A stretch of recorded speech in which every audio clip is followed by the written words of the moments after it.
समैया कहवा लेके जाई।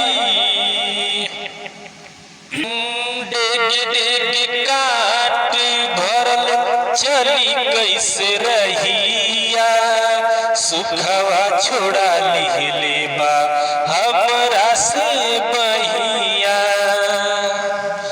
हो डेग डेग काट भरल चली कैसे रहिया, सुखवा छोड़ा लिहले बा हमरा से बहिया।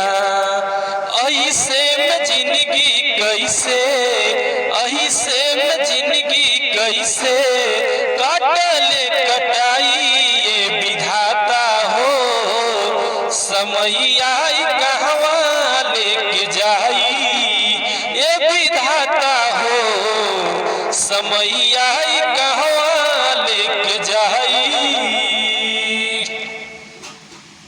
बन गईल नसीब दुश्मन अभागा हो गईली, आवे ना समझ में कसूर कवन कैली।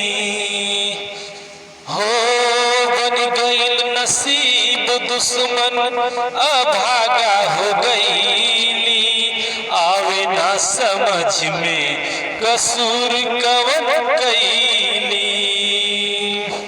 सजा बेकसूर पवली, सजा बेकसूर पवली, सितम ना सहाई विधाता हो। समैया कहवा लेके जाई ये विधाता हो, समैया कहवा लेके जाई।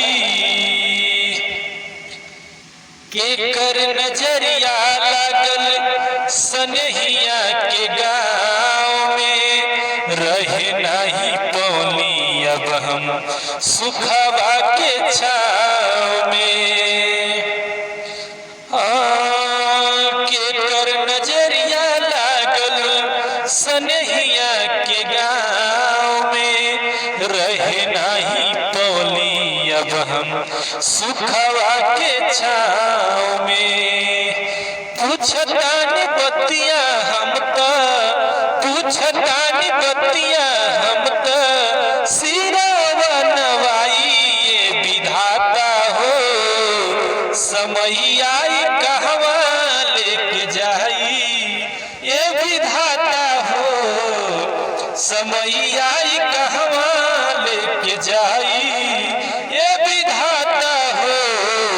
समैया